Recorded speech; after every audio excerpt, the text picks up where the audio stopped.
his cackle kept making me laugh. That little like, like, kept doing that. Like kill me every time he did it. This is my favorite Sam Raimi movie since Spider-Man.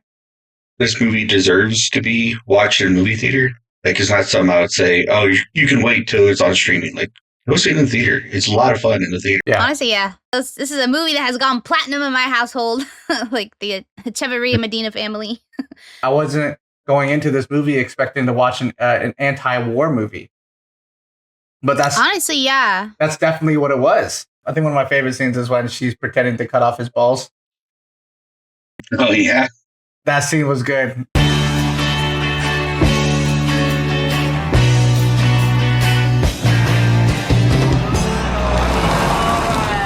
Oh, Christ. How you doing? Pretty good. Cool. You know, there are a lot of good podcasts out there dedicated to watching and studying film. Oh, yeah? Not to worry. There's a new podcast in the making. Cinema Rolls Podcast on YouTube and Spotify and some other platforms, too. You ought to like and subscribe. Okay. Okay, we'll be there. So you need a link? No. I can look it up. Thanks. Yeah, well, listen, you ought to ditch the two geeks in the car with now and get in with us. But don't worry, we'll talk about that later. I'll see you later, all right? Bye. I love those Latinas, man. Hey, I know you. You were on the podcast before.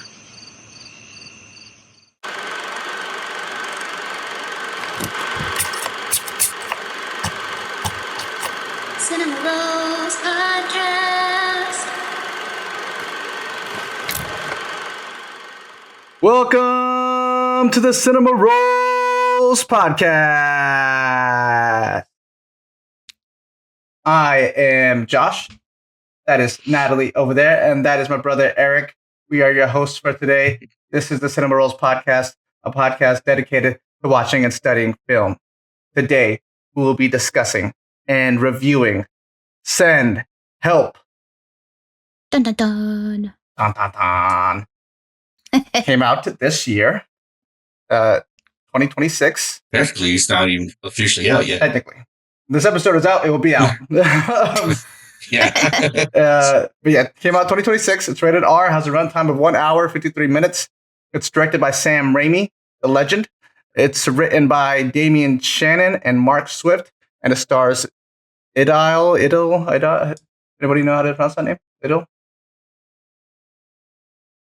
Edyll Ismail? I know two people. Edyll Ismail, Xavier Samuel, and Chris Pang. And obviously Rachel McAdams and Conan. I said Conan O'Brien. Dylan O'Brien. Why are those two not the first people listed on these credits and on IMDb? The main characters. What the fuck? Sometimes they don't do it that way. IMDb, so weird. Get your shit together. This is why Letterboxd is outselling you guys. Okay. Right, Eric, you want to tell them what this movie's about? Yeah, so it's about a lady who is working in an office, is say I'm getting a promotion when her new boss, someone else, and she very much does all the work. They go on a trip, plane crashes, her and the terrible boss are stranded on an island, and then the power dynamic flips because she can survive and he cannot. Nice. Very well said. Yeah. What did you think about this film, Eric? I liked it. I thought it was a lot of fun. Yeah, it had some pretty funny moments. And yeah, it was good. Rachel McAdams, I thought, did great. Dylan O'Brien, I actually haven't seen a whole lot of his stuff. Just kidding. But yeah, I didn't watch Maze Runner. I don't know what else he's in. Or that, yeah. No, he did good, and he played the part very well. Did not like his character. Even at the times when, like, early just kind of flips between her and him, like, even though, like, she was going a little too far, I was kind of rooting for him at the moment. Still didn't like him very much. Yeah. Yeah. But yeah, I think it was a pretty solid movie. Nice. Right on. Natalie, what did you think about this movie? I mean, I liked it too. I'm not trying to sound like necessarily a hater when it comes to Sam Raimi. Sometimes his movies are, not gonna lie, hit or miss for me. As of like recently, his old stuff, obviously, all the Spider-Mans are great. Evil Dead, great. Disgusting. I'm content with never watching the old one ever again. Honestly, I don't think I'll ever watch the reboot. To be honest, It traumatized. It traumatized the shit out of me, bro. I was like, yeah, I don't like this. Pretty sure to watch a Disney movie after watching that one. But no, I liked it. I thought it was good. I thought it was relatively well paced. Of course, there are some things that were a little bit like over the top. Typical of Sam Raimi. Some of the like blood and gore is just like ridiculous. But I thought Dylan O'Brien did great at playing the douchey boss. His cackle kept making me laugh. That little like like kept doing that like kill me every time he did it. And then I don't know. Then Rachel McAdams, she's great and honestly everything. To be honest, I have no real issues with it. No, I liked it. I don't really know else to praise it, to be quite honest. Yeah. About you, Josh? I really liked it. I think this is my favorite Sam Raimi movie since Spider-Man. It has like all the stereotypical tropes that Sam Raimi usually has. The like morally great characters and the like seamlessly walking the line between horror and comedy. It very much feels like a Sam Raimi movie. And it really feels like to me like he took a lot of his lifelong movie experience and just made something that he wanted to make, and he made it fun because that's what he wanted to make. And he took all the experience from Spider-Man. He took all the experience from his horror history, and he made something really fun. And I liked it a lot. It was like it was a roller coaster of gasps and shudders and laughs, and it made the whole movie theater experience really fun. I think there's a lot more to be said about the movie when it comes to American society and capitalism.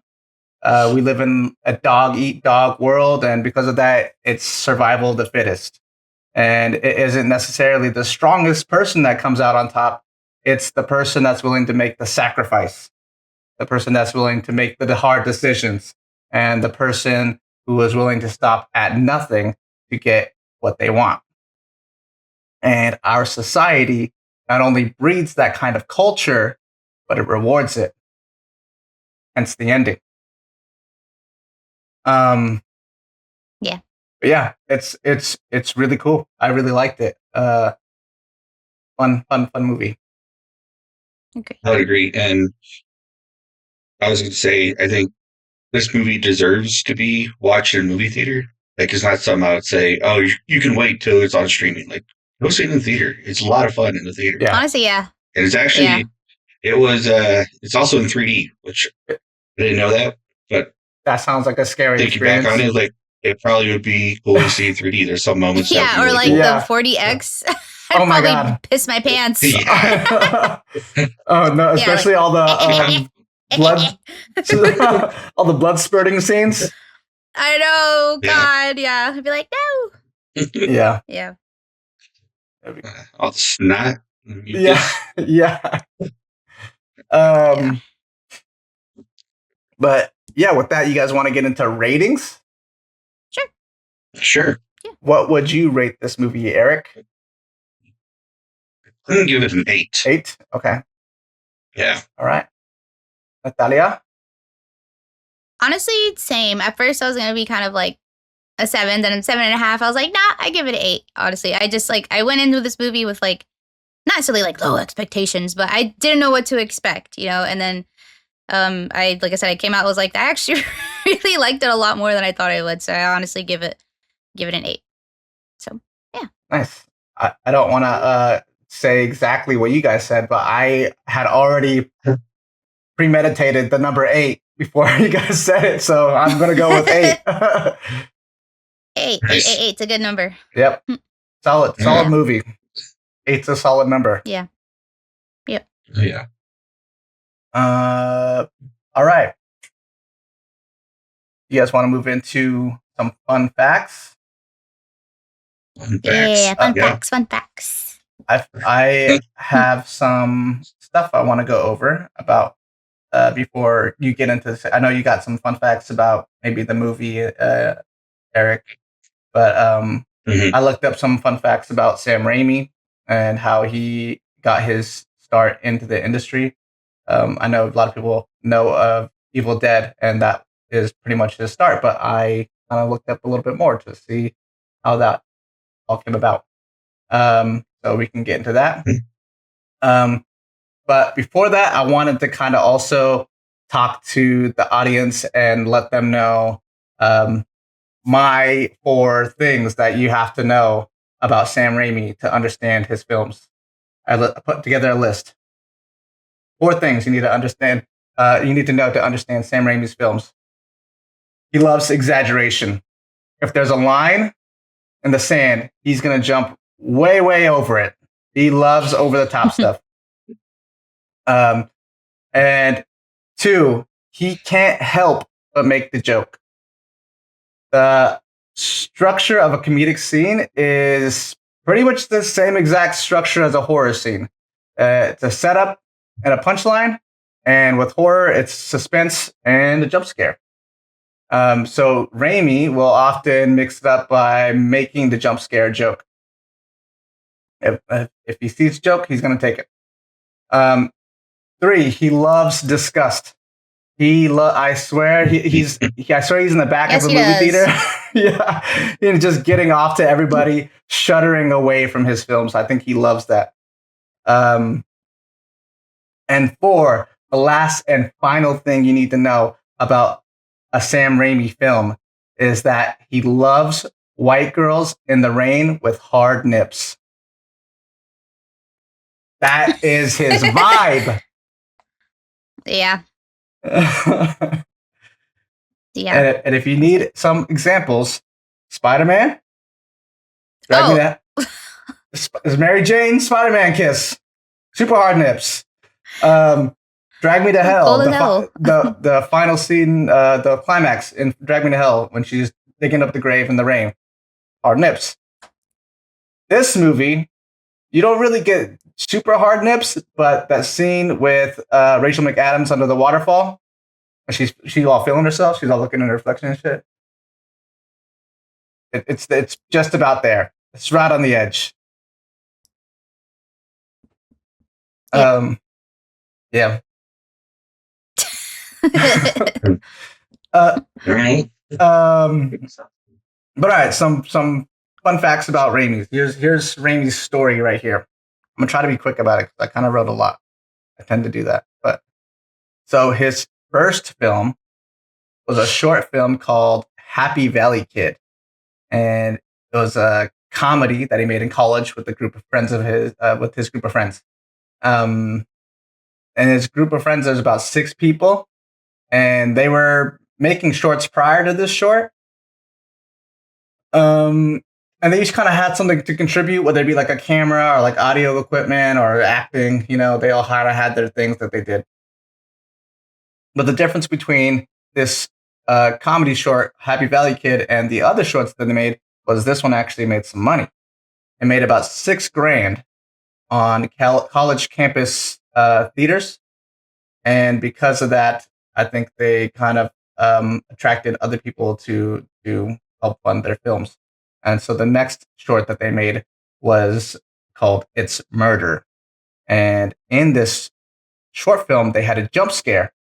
And Sam Raimi was watching the audience watch his movie, and he saw the reaction he got during the jump scare, and he liked it. So he started writing more horror. And then they realized there was a big market for horror, so they just like really leaned into it. And so what they did at some point, they stayed at one of their friends' house, like on a farm, and they did a 30-minute short called Within the Woods. And Within the Woods was pretty much just like a proof of concept for Evil Dead.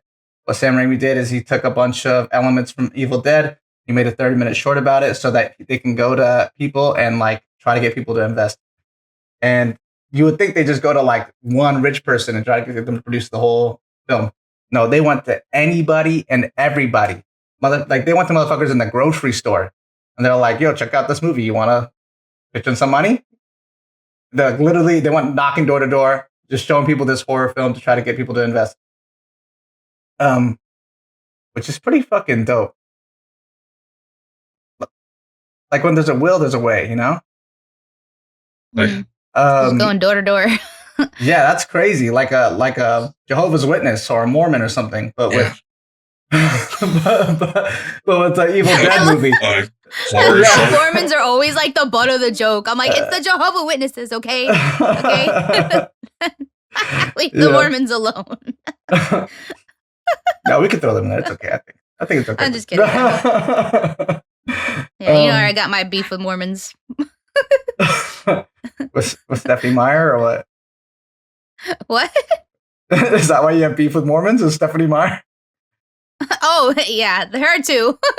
Who else? No. Okay. Well, we won't get into that. But anyways, they managed to raise about $85,000 from just random people.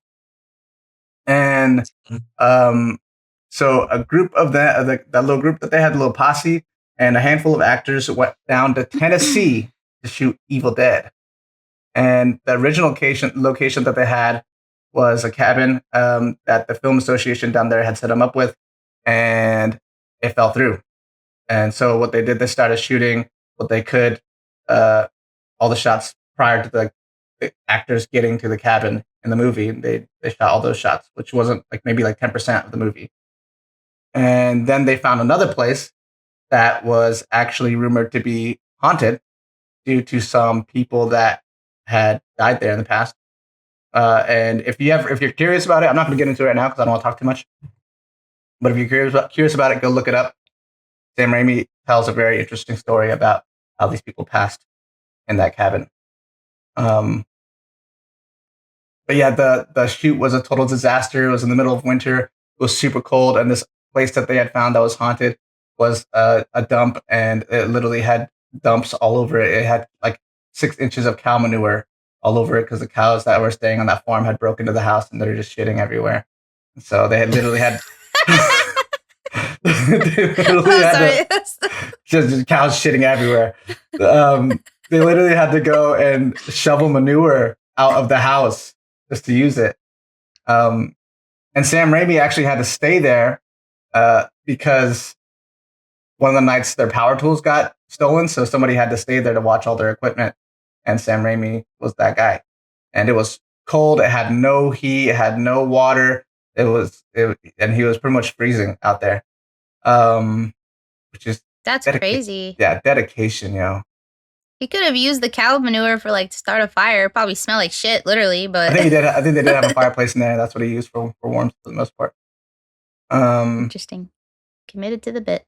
But yeah, that's eventually that became Evil Dead. They wrapped up, I think I want to say in about 8 weeks or so, and they ended up having to do a bunch of reshoots. And they took I think another year to finish it. And yeah, Evil Dead became a legendary movie. I think it was one of those movies where it was spread by word of mouth, like a myth, you know? Have you seen this crazy fucked up horror movie? It's something you have to find at a cousin's house or something, you know? And they got it ripped off somehow off the internet or something, you know? But yeah. And that's how he got a start. And now he's the legend we know of today who did the Amazing Spider-Man films. Not the Amazing Spider-Man films, but they're amazing to me. But we know what you meant. Yeah. But yeah, that's to me, in my opinion, the best of the Spider-Man movies that exist. Yes. They are awesome. Yeah. Anyways, that's my portion of the fun facts. I know it's kind of a lot. If you want to go ahead and give yours, Eric, the floor is yours. Yes. So first, I didn't write these down, but I did think of when we were talking. The boar. So seeing the blood and the mucus shooting out at Rachel McAdams. Apparently, there was a pump inside, a back of the boar that they were being to shoot mucus and stuff out. Oh man, Yeah, and she didn't know that mucus was going to be involved. She thought it was just going to be blood. So Nice. I would have lost my shit. Yeah. Like, I'm like, blood's already whatever, it's corn syrup, but like mucus, bro, I'm gonna start a fight. That's Yo, like the for equivalent real. of I It don't know. probably throwing wasn't caca. real mucus. I know that's still gross though. It feels real to her. And Bruce Campbell, who's in most of Sam Raimi's films, is credited as Dylan O'Brien's character's father. Forget what his character's name Oh, really? is. And in his office, you can see a portrait of Bruce Campbell. Oh, nice. Found a way to sneak him in there. Okay. Little like Yeah. Easter egg. Yeah. Yeah. That's cool. Yeah. So Sam Raimi knew he wanted to work with Rachel McAdams again after they did Doctor Strange and Multiverse of Madness Oh, together. that's right. But I guess after like some rewrites and reshoots, he was explaining a scene that she had to do where she had to fight a ghost. And instead of her thinking like, what is this guy talking about? What is this crazy thing? She was like, okay, where do I land? How much does a ghost weigh? And she was trying to figure out and get Sam character. Raimi's like, I like this So he's lady. like, yeah. She's so cute. I love her. Yeah, she's awesome. I love her. Yeah. And then I guess when Dylan met Sam for the first time, Sam showed up with a paper bag over his head and didn't take it off until Rachel McAdams came.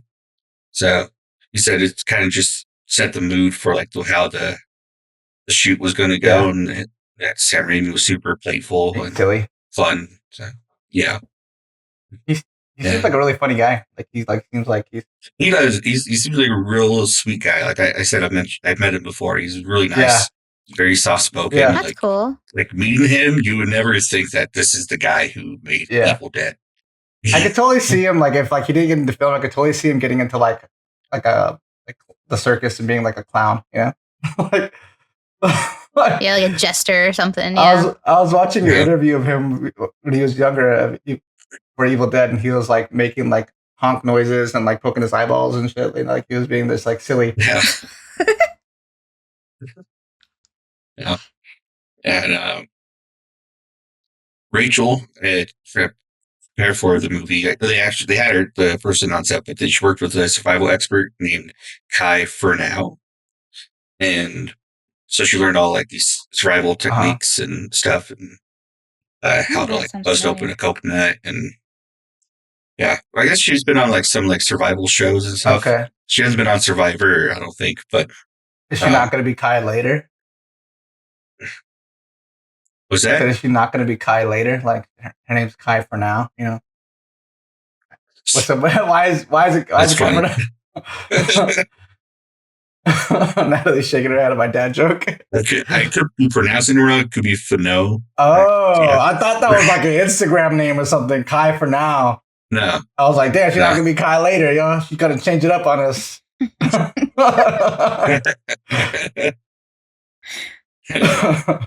But I guess she was also there, like teach the actors, so Dylan could have taken part of that, but he refused to, saying that his character didn't know any of that stuff, so he didn't have to. do Fair.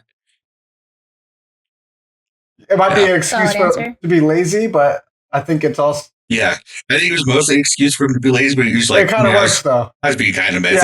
Yeah. Yeah. He's like, I have an excuse to be a method Yeah. actor. I'm literally playing a douchebag. So yeah, I'm not gonna do it. Yeah, I'm not doing it. Yeah. But yeah, and then Sam Raimi said that Rachel and Dylan both knew their characters like so well that they were able to ad-lib and improv during the shoots, and that the other would respond in kind in their character. And so he really liked that about their acting, that they took it so seriously. That's cool. Yeah, it seemed like they had really like good chemistry. Yeah. And so I kind of mentioned this earlier, but Sam Raimi wanted the audience to change who they were rooting for, change their allegiance between Rachel's character and Dylan's character throughout the movie. And at the beginning of the movie, Dylan's character, he's a douchebag and didn't really treat what's her name? Linda Little, right? You treated her very well. And I guess he wasn't supposed to be as mean because Sam Raimi wanted the audience to eventually like be on his side. Yeah. But Dylan insisted that he was like really like mean and rude to her. And Sam ended up going with his take on it. Oh, cool. Yeah. Yeah. Nice. Suspicious now of him. And You said what? I was like, I'm suspicious of my man now. I'm like, maybe you're an asshole in real life. maybe, I don't know. Yeah. But then in the cave, you see a spider web, Uh-huh. and people thought that might be a little nod to him directing the Spider-Man movies. Okay. But really, it was put there in post because when test audience saw the movie, they were like, why don't they just stay in the cave? So they put that there to show that, you know, it wasn't like the best place to stay. I think I remember leading over to Natalie at that point, and I was like, that's where I would be at. What the fuck? Like I would just be in the cave the whole time. Yeah. What, Nat? I just had a thought, but What, Natalie? never mind. No. No. I Speak your can't. mind. Yeah, what's that? Why can you not? Huh? Why can you not? Because it technically would be a spoiler. Spoiler? It's okay. No spoilers. No Spoiler? spoilers. Spoiler Spoiler, alert. spoiler. The whole. I mean, I spoil every movie we talk about on here. So Yeah. I was gonna say, like, yeah, Spider-Man, and it was kind of a weird shot. I remember I thought the same thing too. I was like, why is that there? It's kind of like whatever. But I don't know. I don't know if many people know this. Me just being a animal nerd. A lot of female animals, especially like insects, they eat the male. They kill the male. I was gonna say too, like it could have been like symbolism, right? I was gonna say like maybe you put it there symbolically because like at that point that was kind of like the turning point where he kind of starts to devise a plan to escape, you know, to build the raft behind her back, you know, to escape the widow's web. Yeah. Yeah. Just throwing that out there. Maybe I'm being too deep, but yeah. I guess it just. I mean, again, it was literally put in post so people would think, oh, they should stay in the cave. Yeah. Yeah. Like, oh, well, there's Honestly, spiders in it, so they can't stay in it now. Yeah. They can't stay there because it's creepy and has spiders. Crawlies. Mm-hmm. Fair. Yeah, that's all I have for fun facts. Right on, brother. Those are some good ones. What do we do next? Oh, suggestions. Yeah. Let's do some suggestions. You got anything, Eric? Yeah. I didn't think of any, but Eden. Nice. That's a good island survival movie we watched. I didn't even think about that. And we have an episode on it. So if you guys want to watch that, I'll put a little link up there. Oh, yeah. That's what Anna de Armas and who else was in that? But Sydney Sweeney. Sweeney Todd. Yeah. Baron von Zemo. Did you go see that one with me, Natalie? Or did I go to that one by myself? I did not. I think we were going to see something else together, and I chose to see that one instead. I forget what other one, but yeah. But no, I did not. I have not seen it. Okay. Natalie, you want to go ahead and go through your suggestions? Oh yeah, I do have a bit of a list. So, this first one is called Lovewrecked. It's actually like a Disney movie. I remember being on like on Disney Channel, and it has Amanda Bynes in it. It came out in like 2005, and I forget the exact synopsis, so I'm kind of like cheating here, reading off. But it's basically Amanda Bynes' character. She is on a Caribbean cruise, but she end up getting marooned on this island with like her celebrity crush. Like he's on the same cruise. She's like a super crazy fan and stuff, but kind of similar. She starts exploring the island type of thing and realizes that they're not as castaway as they seem to be. So she kind of like traps him. This is obviously a very lighthearted movie. While I was watching Send Help, I was like, wow, this is an extremely dark version of Lovewrecked. But yeah, it's obviously a very girl film, but it is honestly really freaking funny. But that was my thoughts thinking about that. So yeah, I don't know if you're ever bored and snowed in one day or rainy day, just watch it just for funs. I don't think I've ever seen that one, actually. Another one is Life of Pi, one of my personal favorites. It's also based off of a book. Jan Martel is the author, but it's basically about a boy who survives same thing, like shipwrecked, and he's like a castaway, and he ends up being like a kind of like forming a bond with animals, because I believe he was on the ship and there's a bunch of animals on this like, you know, big old boat, and when it goes down, he's, you know, caught on the little like raft, or like what do you call that? That's not a dinghy. Lifeboat. Yeah, more like a lifeboat, exactly. So imagine you're, you know, being in the strand of the middle of the ocean, you have animals on the boat with you, and you're like fighting for your life. So that's another good one. Honestly, a personal favorite of mine. Yeah, it's a good one. Yeah. Well, you know, tearjerker. Try to keep this quick too. This other one called The Gray. He had another survival movie. Liam Neeson. I love this movie. People who hated this movie, I loved it. I don't care what anybody says. Liam Neeson can do no wrong in my eyes. That's my man, Qui-Gon Jinn. I actually really don't mind that movie. It got a lot of shit, but I think it's kind of cool. Movie. Never seen it. Yeah. It's a good movie. I mean, I don't know, minus making the wolves the bad guy, typical scapegoat movie. But yeah, plane crash, you know, six survivors. Obviously, they started to get hunted down. And, you know, last man standing, man versus beast, like, typical, you know, kind of tropey, but it's a good movie. And last but not least, The Edge. This came out in 1997. That was 4. And it has Anthony Hopkins and Alec Baldwin.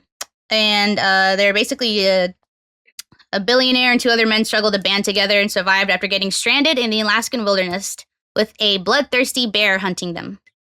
But very good. I had no business watching this movie at 6 years old, but it was great. Dang. So, yeah. I haven't seen that one either. Yeah. We're going to have to watch that. Yep. I'm pretty sure I suggested it to you at some point. I don't know. No, we'll watch it eventually. No, we'll get there. Yes, I did. I have good taste. You're not the only one who has good taste in movies. All right. That's me. What about you? Yeah, I got some here. I think I got some good ones. Triangle of Sadness. Ooh, that's a good one. This came out a few years ago. It's pretty good, yo. It was up for a couple of Oscars, I think, for that year. It was. Did it win one or no? I don't think it did.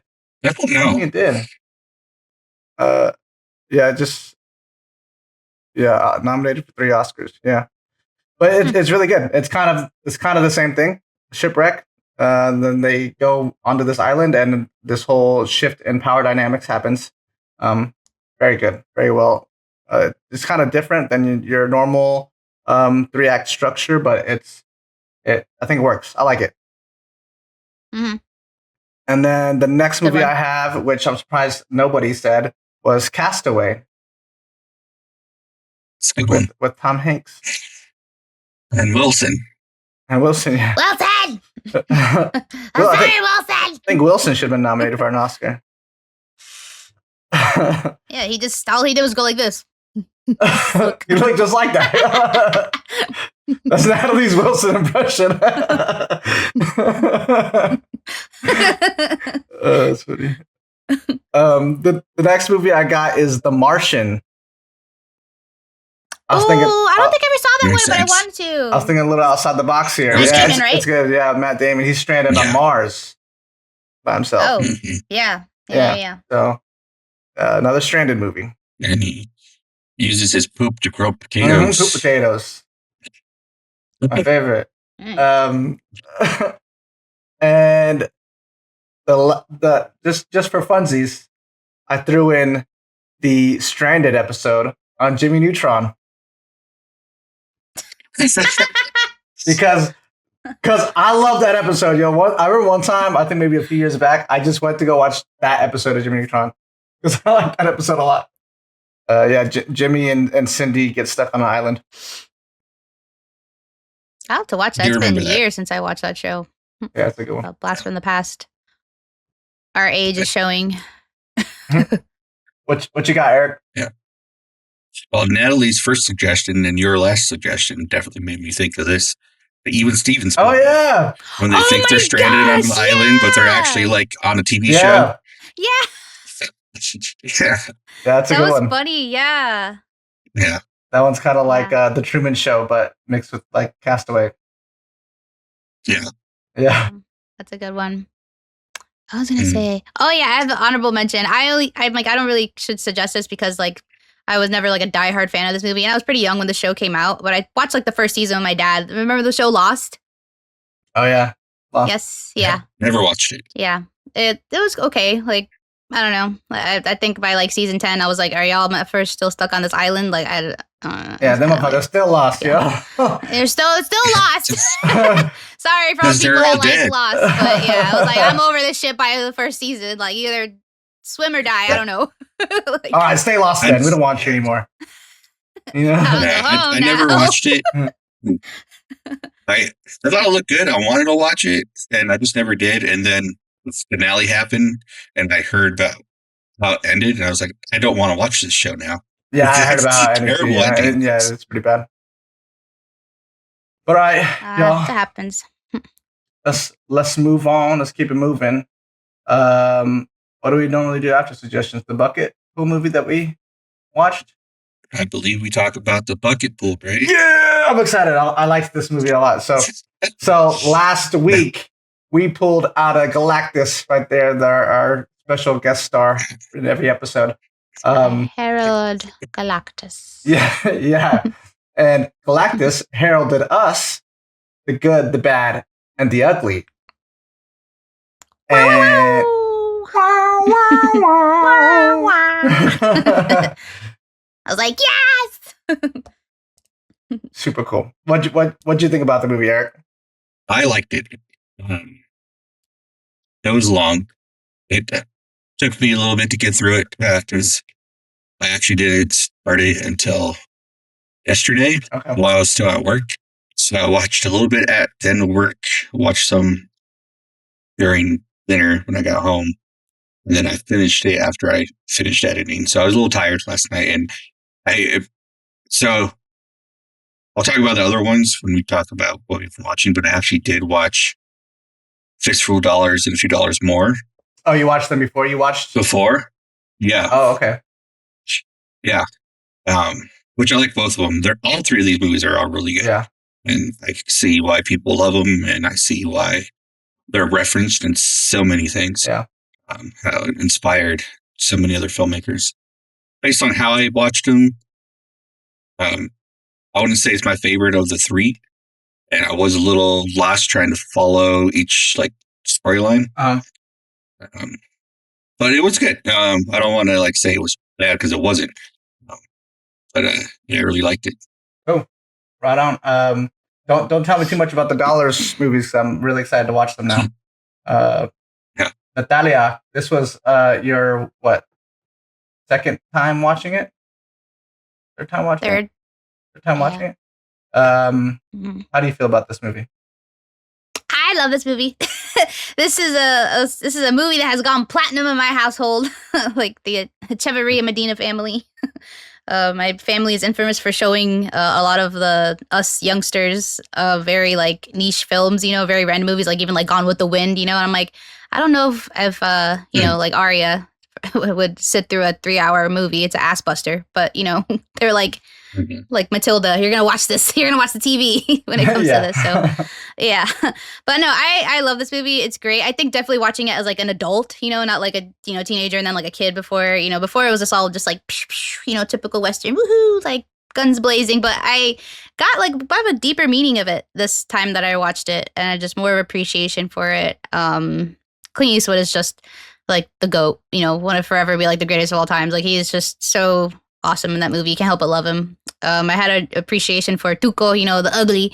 He was hilarious. Like I forgot how funny he was. I'm like, there's some parts in the movie that like made me like laugh my ass off. Like I was like, this dude's hilarious. But yeah, no, I love this movie. The soundtrack is literally iconic. Like it goes so hard. Like it's just so good. Like So good. the whole time I'm like dun dun dun dun, dun dun dun dun dun. Like it's so fun. Like no wonder we kind of like romanticize, I guess, that era sort of, even though it shouldn't be. So, but yeah, it's a good movie. I'm glad when Josh told me, go watch some Good, Bad, the Ugly, I was like, finally, yes. So, yeah. Love, what did you think of it? Being able to watch it finally, it's an entirety. Oh, I loved it. It was awesome. Yeah, it. I think it comes off on surface level. I think it comes off like just like a silly, quirky gunslinger action comedy type of western. But on a more deeper level, it's like set during the Civil War, and it has like this kind of like somber background thing that's going on. And it's weird because it does feel like it's just in the background, but it does also feel like it's kind of Sergio Leone's main point. You know, I wasn't going into this movie expecting to watch an anti-war movie, but that's honestly, yeah, that's definitely what it was. You know, he does such a good job of like keeping it like lighthearted, but then like at the same time, like every time you see the horrors of war, you get this really somber song. And I actually looked it up, and it's a war song, and it is an anti-war song. It's pretty much about young men going off to war to die, you know. And it's kind of beautiful to put that in the backdrop of the movie. And yeah, the characters are so well written. They're all pretty morally gray, even the good, right? Even Clint Eastwood's character. Yeah. I think had I seen this movie as a kid, I think I would have based my whole personality off Clint Eastwood's character. He's super cool. He's like this like stoic, like badass, like cowboy guy. You know, like yeah. Just all the time, yeah. But yeah, the character is so well written, and Clint Eastwood's character, he feels like, even though he's the good, like he's still doing some shady stuff, right? Like he's still ripping off towns with bounties and stuff. He kind of fucks over Tuco, you know, when he's like, I'm just gonna leave you in the desert, kind of thing, right? He's like, I used you, and now I'm done with you, like fuck off, kind of thing, right? And I think from a audience perspective, you're kind of like, Tuco's a shitty guy, anyways, right? It's okay. But it's kind of fucked up. Like he just leaves him in the middle of the desert. So he's not like the most heroic and justified character. But none of them are, you know. And they're all their biggest flaw between all three of them is their greed, right? So everything about the movie, everything they're doing, all their choices that they make, it all ultimately ends up back to money. They're just trying to get more money, you know? And if you think about it, right, war is kind of the same way. War is also kind of a greedy man's game, you know, fought by poorer people, you know, used as pawns. So I think thematically it is very well set up, and I was telling Natalie, the only difference between Tuco and the bad, right? And this is how you write good characters. So this whole movie is a good way to study character archetypes. But the only difference between Tuco and the bad is that you get some kind of backstory with Tuco. It makes you empathize him. You don't ever get that with the bad. As far as we know, he's just a bad guy. But with Tuco, he's like a shitty character. He's kind of fucked up. But you get to know his backstory, and then you get some kind of empathy for him, and then that makes him a nice in between the good and the bad. Yeah, awesome movie. The climax was amazing. As soon as Tuco ran into the cemetery, and the camera slowly pans up, and it gives to this like wide shot of how many graves there are and stuff. And Tuco's just running down the middle of it. After that whole sequence was just fucking banger, yo. It was just like, pa, pa, pa. And then as he's like circling and the camera's spinning with them, it was kind of like making me dizzy at first, but I was in it, bro. Yeah. I was in it, yo. It was so good. And then the music on top of that, oh, so good. Yeah. Also, I totally knew it was in that unknown grave treasure. Josh was like, I fucking knew it it. wasn't. I knew it wasn't in the name that he gave him. Yeah. No, that would be too obvious. What gave it away was when they first run into Bill. What is it, Bill Carson, whoever they're looking for? Yeah. And Yeah, Bill Carson. Tuco's asking him the name of the grave, right? And he goes, no name, right? Yeah. And then after that, Clint Eastwood talks to him, and then he's like, oh yeah, he gave me a name, right? And that's why Tuco takes him along with him. But because he said no name to Tuco, I was like, immediately I was like, it's in an unmarked grave, right? Mm-hmm. And then when he gives him the name and Tuco shows up at that grave, and I saw next to it was unknown, I was like, it's in the unknown grave. He gave him the wrong name. Genius. Very, very well written. And the score feels like it's another character. You know, it feels like it's an actor in the movie. Like it's like Yeah. It feels so like grounded in a part of the film. It's so good.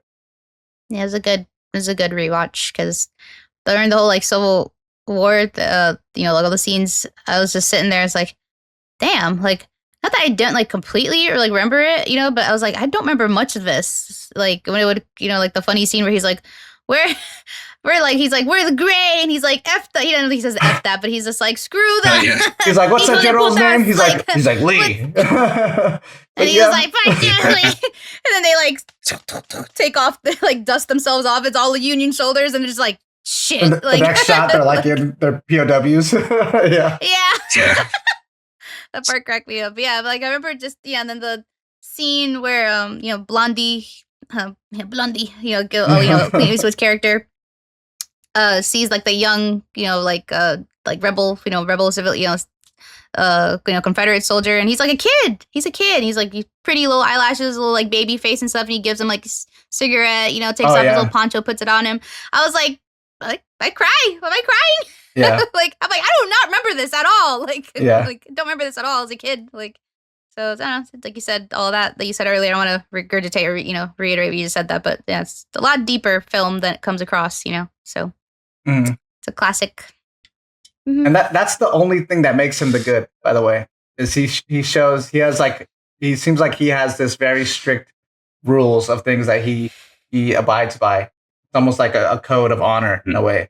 And he actually shows a bit of empathy towards people like the soldiers, right? And what I like too in this movie is during that battle scene, right, where they're on one side of it at one point, and then like later on they're on the other side of it, right? And when they're on the Union side, he's helping out that commander or whatever, the captain, yeah. The captain, yeah. And they help out the captain by blowing up the bridge, and he gives that captain like a send off. Like he's like hang tight and listen, right? Because he's pretty much like, I'm about to blow up the fucking bridge, like just keep your ear out. And he does that guy a favor before he dies. So it's a good send off for him. And then when he gets to the other side, he helps out the Confederates. He helps that kid dying who's so young, and he gives him like a warm jacket or whatever, puts it over him, gives him a smoke of a cigar, and just gives him like a nice little human moment before he passes away, right? And I think that really shows that it doesn't matter. Either side's the same. You know what I mean? They're fighting a pointless war at this point. They're fighting somebody else's war, and for what? And he kind of mentions that he's like they're wasting their lives. And he's not on either side. He's not on either side of the war, Yeah, super beautiful, super like really great. So much to say about this movie, still, but we can move on if you guys want to. Tarantino is obviously very, very inspired by Sergio Leone. You can definitely feel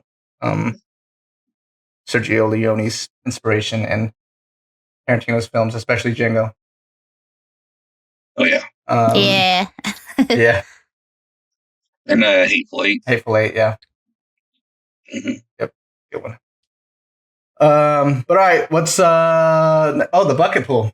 Let's pull from the bucket. Ooh, All right. yay. What does Come Galactus on. have for us? Give me something good. The last one was really Give me good. another recommendation from me. Just kidding.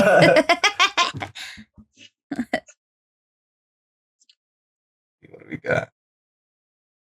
City of God. Oh man, I love this movie. I love this movie. I don't think you've ever seen this, baby. I brought it up to you. Have you ever seen it, Eric? No, I haven't. It's a great fucking movie. Is it a foreign film? It's a Brazilian film. And Yeah. it's kind of like a mafia movie, but it's not your stereotypical mafia movie because it's taking place in Brazil, not like most mafia movies. They take place on like the East Coast with like Italians and shit like that. They're just like this is like almost third world country like mafia type shit in Brazil. And okay. this is a huge inspiration for one of my films that I'm writing. And I've been meaning to rewatch this movie because I haven't watched it in a long time. The last time I watched it, I was like 18, so it's almost been like 10 years. But it's a good one. Yeah. All right. Yeah, Jordan had told me to watch this. I don't know how long ago, but I know he's a fan, and so I have been meaning to watch this for a while now. Nice. Yeah, I'm excited to see what you think about it. Natalie, you going to be joining me on this bucket pool watch? Yeah. Okay. Cool. Excited to see what both of you guys think about it. But all right, moving on to what we've been watching. What have you been watching, Eric? Well, like I just stated, I watched the whole Dollars trilogy, or the Man with No Name trilogy, and they're good. They're all really good movies. It's weird. So I guess chronologically, they were filmed backwards. Mm-hmm. Okay. So the first movie's the last. Oh, but also they all work as standalone movies, and he even goes by different names in each of the movies, which is why it's probably he's referred to as the Man with No Name. It's a bit confusing. Yeah. And it kind of reminded me of Sam Raimi and what he had to do with Evil Dead 2. So I think they didn't have the rights for the first movie, and so when he made the second movie, he couldn't use like any of the stuff from the first one. So that's why like the second movie is kind of like the first half is retelling the first movie story. Interesting. I haven't seen the second one yet. So. Yeah, but so with Sergio Leone, when he was going to make a follow-up to Fistful of Dollars, he didn't have the rights to a character's name. Like he couldn't use that character with that name in his other movie, so he just called him something else. But it's still Clint Eastwood, wore the same clothes and everything. And then when I was watching Good, Bad, and the Ugly, his outfit's not exactly the same. So I was like, is this even part of the trilogy? It has a different title. But then he puts on the same outfit at the very end of the movie. The one with the poncho and stuff? The poncho, yeah. Same poncho, same pattern. Yeah. The favorite one, his little outfit, he's like... Yeah. Super cool. Yeah. Yeah. Yeah, it was really, they're all really good. I think my favorite of the three is the first one. He uses same actors in each of the movies, but they're all playing different characters. Okay. Cool. Yeah, we definitely got to watch. Natalie and I are planning to have a Western day at some point, where we go eat white folk food, and then we watch. Yeah, like Cracker Barrel or some shit. Yeah, Crackers Barrel. Wait, we're gonna go eat at Crackers Barrel, and then watch a bunch of westerns. You know, and that's we're gonna probably watch the Dollars movies and probably Tombstone. That's like my favorite Western movie of all time. I haven't seen it. I haven't seen either. I haven't seen like most Western movies. I've seen Young Guns and Django. Yeah. I haven't A seen little a lot. Wild Wild West. Just kidding. That I don't know if that counts. counts. But all right, that's cool. Yeah, you watch anything else, Eric? I watched the Broncos lose on Sunday. That's unfortunate. And- Natalie's a Patriots fan, so Oh, well, I hear they're going to lose. Not to the Seahawks. Bye. You are the first person I hear that from, and that's not just from Broncos fans. But I don't care about sports, so I don't know anything. Yeah, to be honest, I'm just happy that the Patriots at Super Bowl and Bad Bunny's will be playing. I'm gonna be like, I don't care the Patriots lose. Bad Bunny's at Super Bowl. I'm Don't excited care. for the halftime show. That's about it. I'm so I'm excited. for Green Day. For Green Day. Yeah. Yeah. Yeah. The NFL was like, oh, here's your rock band. Yeah. Now shut up. Now shut up. Yeah. The only other thing I watched was that Skyscraper thing. Oh, the guy that climbed. I skimmed the guy, it. yeah. I skimmed it. Taiwan. Yeah. Yeah, Josh was just like, Taipei 101. I just clicked through I was it. watching it. I know, we're like laying there in bed, Yeah. like, just watching It it. was live before I went to see Send Help, so I was watching it before, and then I finished it the day after. But that was crazy, and I don't understand why he had to climb up each one of those dragon things. Like, why couldn't he just keep going up next to it? Yeah, I saw a ladder at some point, and I was like, okay, he's just showing off now. Yeah. She's Josh a was like, ladder. I can do that. I was like, okay. I was unimpressed. Did you see the part? Did you see the part where he just was hanging by his legs and he was battering both of his hands at the same time? No, I didn't. Yeah, I was at the end. They called it the bat hang. They're like, okay, now this dude's definitely just showing up. Yeah. The He's at name the end. is He's just like, yeah, Betty. look This at is me. so easy. I was telling Natalie, I was like, if I had to climb a building, I would choose a building like that though. It has like segments like that. You just gotta get past the segment and then you're chilling. You're past the next segment, you're chilling. You just keep doing that. Like, I was like, I'm not impressed. I could do this. The reason I don't is just because I don't feel like it. Yeah, the reason why I don't is like you look down and you're like, never mind. I've been rock climbing before. It's the same thing. I wouldn't be able to do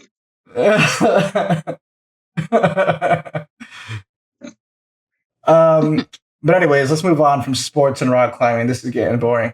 Natalia, what have you been watching? Yeah, I need to make a list. I watched so much stuff. Like, She just I don't watches hell know. of stuff all day, bro. Like she used to be watching Edgerton. Edgerton. Oh yes, season Bridgerton? 4 Bridgerton comes out tomorrow. Yeah, I'm gonna be Bridgerton. sat I call it watching that, Edgerton. bro. I don't care. Are Hate you it if you want edging it. during it? She is. Huh? Am I edging? You Grace. Ah, yeah. No. All the No, carriage I'm watching. fornication. Okay, shut up. Okay, now you're doing too much. Anyways, moving Fornication is the on. proper term. I will say there's an anime that I'm watching right now. It's on Netflix that I am really loving, and I think you would watch. I keep telling you, love, that you should watch it. Yeah, that's cool. Anybody with a remotely like artistic bone in their body should watch it. It's called Love Through a Prism. It's a very, very sweet show. I don't know if you guys have heard of the show Violet Evergarden. I had watched only one episode of it. I think you've watched it, right, love, Josh? I've watched like half of it. A little bit here. I do that a lot. with Yeah, anime. like yeah, yeah. You watch a couple episodes, fall off of it, but it's very pretty, very like crisp and clean, like almost like dreamy, like dreamscape type of. And I actually really do like anime like that. It's like slice of life, you know. Sometimes you need a break from all the, you know, explosions and all that shit and fighting and, you know, Naruto type of stuff. No offense, but yeah. But it's really great. It's just the quick synopsis of it. It's just a Japanese girl goes to school, you know, overseas. She goes to London and she's going to like an art school there. She meets a group of other fellow artists and stuff, and you know, very prestigious school, very competitive, and it kind of just goes from there. A little bit of romance and stuff. It's definitely like part of it, but a very like slow burn. You know, it's really cute. I'm rewatching Samurai Champloo to Josh's delight.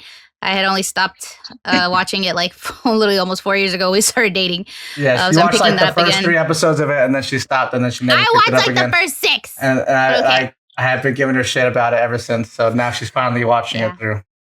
Yeah, it's great. Loving it. watching a couple other random stuff on Crunchyroll. Josh and I are watching Gachikuta together. We're watching, what else are we watching? Hell's Paradise, JJK, Jujutsu Kaisen, Fearin', yeah, all great. Jujutsu Kaisen last episode was freaking amazing. Oh my god. Yeah, I talked about it on this podcast already. So okay, sorry. Let's not dwell too much. Yeah. I think that's pretty much it. Yeah, that's what I'm watching. What about that K drama you've been watching with the idols or whatever? Oh, Edyll Eyes, super cute. Love that one too. I understand the whole why everyone really likes K dramas and stuff. I know Josh has been getting on me to watch It's Okay to Not Be Okay. I'll get to that one eventually.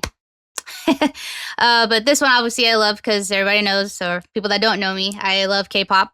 And Josh will be getting me BTS tickets coming up this year. He will be getting it for me. Yeah, I'll try. Right? Yeah, we'll try. But yeah, it's kind of a similar story. I do like it. It's just about a K-pop group, particularly the leader of the group, and it kind of gives you more of the what it's like to be them, the pressure that they face, crazy freaking obsessive fans that stalk them, they break into their house, stuff like that. He ends up having to get a lawyer to help him, but it's a good one. But yeah. What about you? I know we're kind of watching the same stuff, but yeah. Well, we've been watching the new episodes of the Game of Thrones spinoff, A Night of, what is it? Night of the Seven Kingdoms? Night of the Seven Kingdoms, yes! Which I've been loving. It's been making me want to go to Ren fairs. Yes. Joust. Stop ripping, sir. The rest, yeah. Yeah. And sorry. You can't say that word, baby. You got to say graping, okay? Stop graping, sir.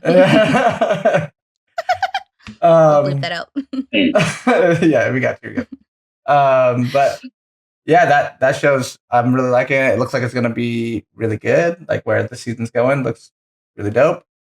I don't think I've really watched much else since the last time we spoke. I think we caught up with what I've been watching on the last episode. Yeah. I think that's it. Yeah, I'm really thinking. The other thing I could think of was like Only Murders a Building, but I'm pretty sure you already talked about that too. So yeah.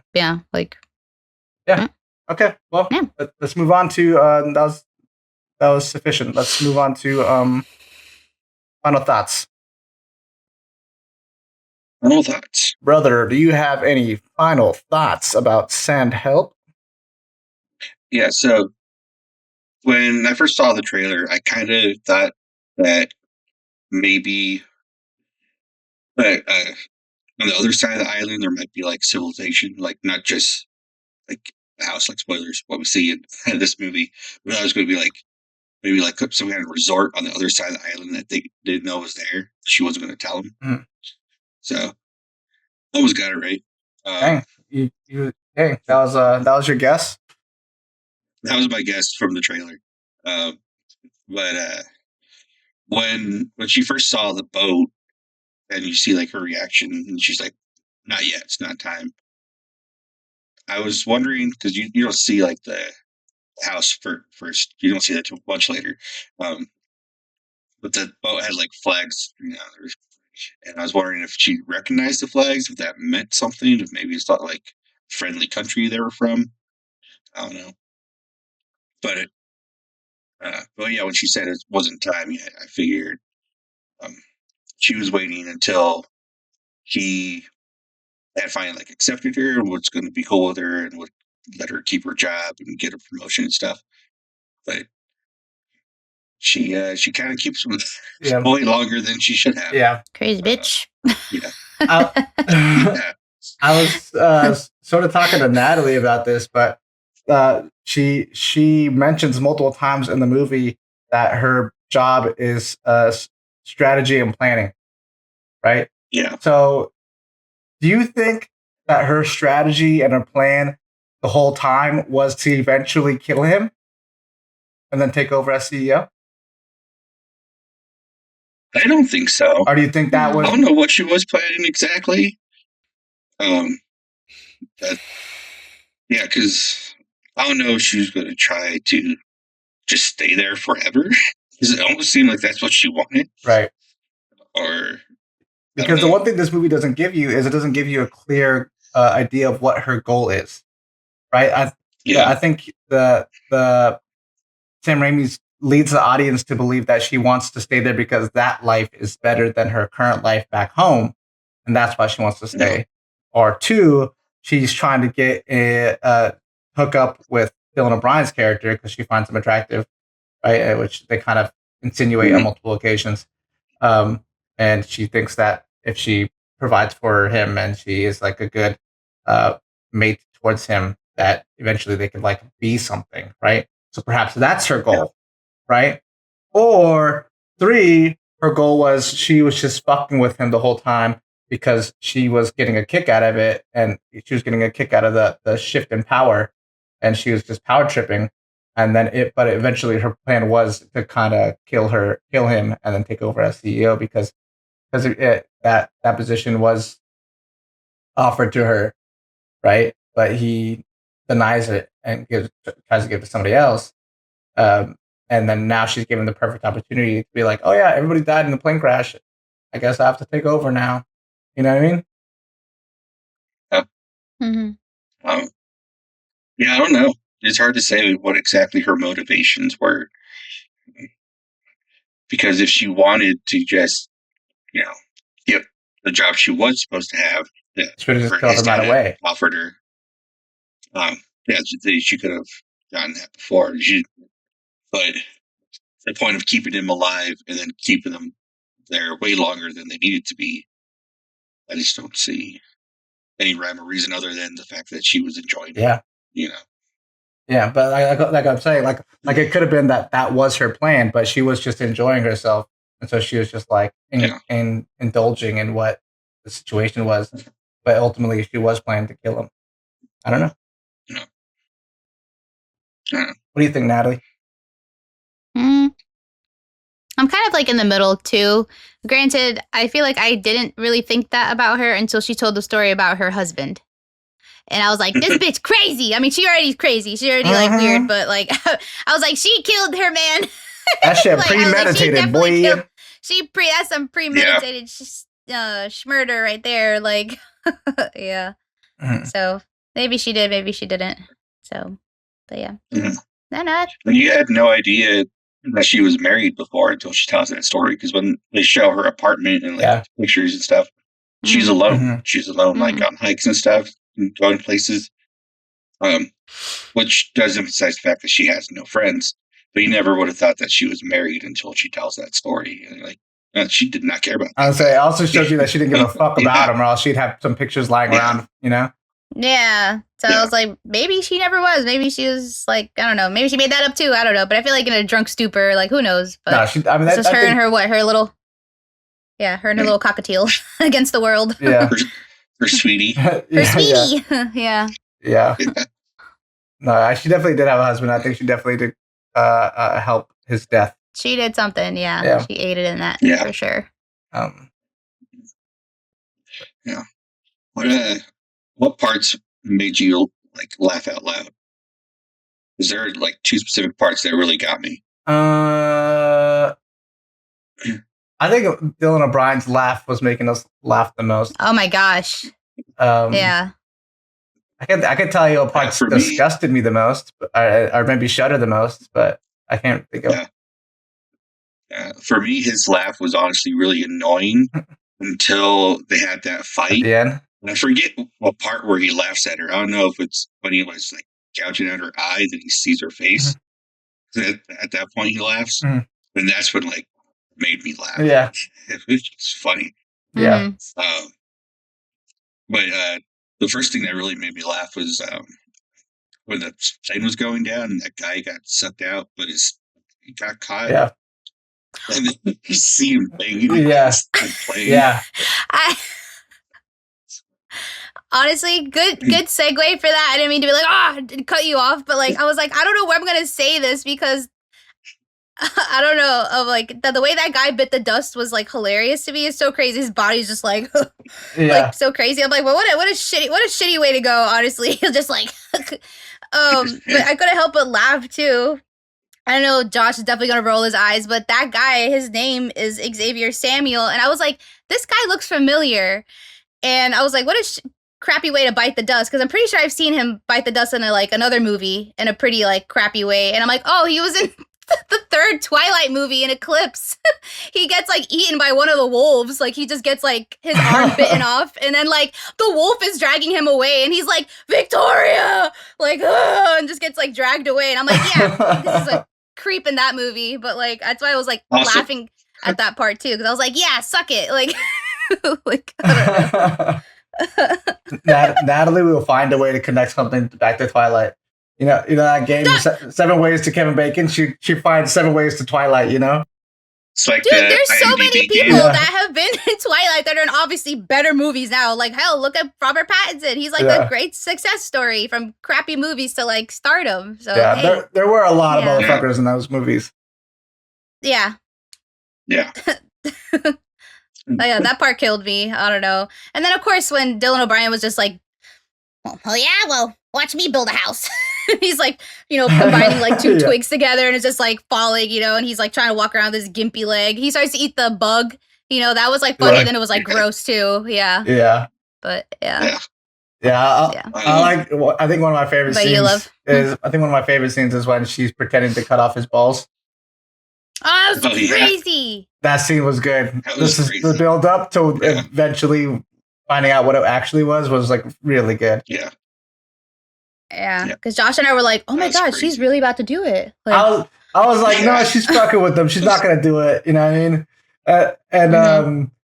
And then blood starts splattering up at him, and I was like, "Oh fuck, she's actually doing it, bro." Yeah. Yeah, he's like, yeah. It's funny. We had a guy behind us who was from New York, and he thought he's this older guy. He thought it was funny, so he would say something every so often, and he would say it to try to get a laugh from the audience, but nobody would laugh. She's like, "Oh, she's cutting his balls off," and then nobody say anything. Okay, so funny. Yeah. That's literally what's happening. Yeah. It was. Yeah, no shit, Sherlock. Yeah. Cut his balls off. I turned to Natalie. I was like, "This guy thinks he's funny," Yeah. I know our theater was full of mom and dads. Yeah. Honestly, yeah. Yeah, it was a fun movie theater experience. Yeah. That was a lot of fun. I was gonna say too, I think Sam Raimi loves to write morally great characters because both of these characters are assholes. I think going into it, you're thinking, okay, one of them's gonna end up the better person, someone's gonna be a good guy, right?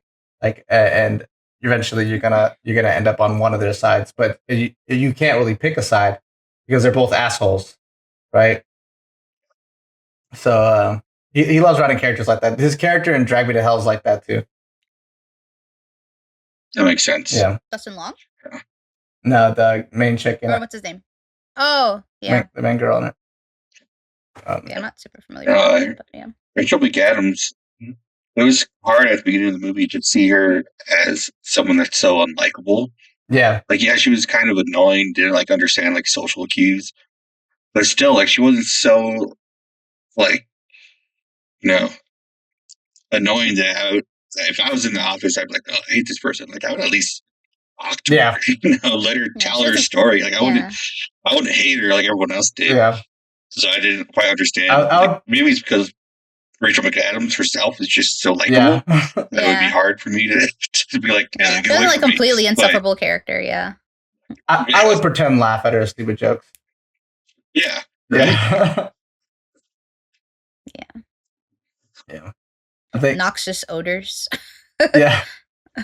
I think another thing that made us laugh is when she was eating sushi with her little chopsticks and stuff. Oh yeah. And then he was trying to come back to her and was like, "Oh, I'm sorry, you were right." That was, yeah. She's like eating the mango and just toss it aside. And he's like, "There's so much left on that." Yeah. Yeah. I don't know. I couldn't help but Dylan O'Brien is honestly a pretty good. I honestly underrated actor. He's pretty good.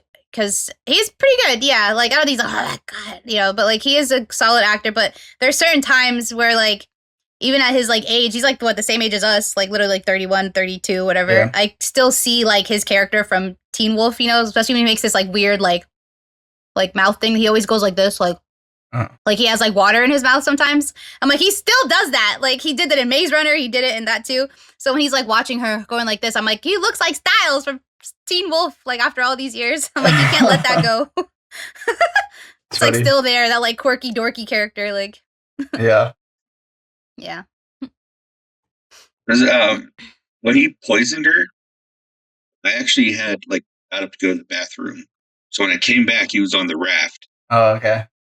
Other than him poisoning her, did he do anything? Like, did he attack her? No. Or she just got to like kind of get like wheeze, like her vision started to kind of darken, and she kind of started to get like dizzy, and then she like just kind of fell over, and then he just ran into the woods and grabbed his raft and went into the water.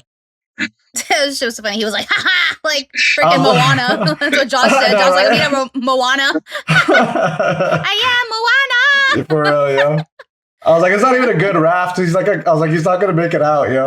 And it turned up like on like that third wave. Done. Yeah. Yeah. I know. Yeah. A lot of good stuff in this movie. A lot of good moments. Yeah. You guys got anything else? No, I think I've said everything I needed to say. I think I'm good too. Yeah. All right. Well then, let us conclude. All right. Goodbye, everyone. Thank you guys for watching the show. Thanks for listening. We love you guys. Like, subscribe, do all those things. Comment below. What's your favorite Sam Raimi movie? Comment down below if you made it this far. Yeah. Most people don't make it this far in the episode. Yeah. If you made it this far, you're a real one. So thank you for listening. Yeah, thanks. All right, that was Cinema Rolls Podcast. Thank you guys. See you later. See ya. Peace.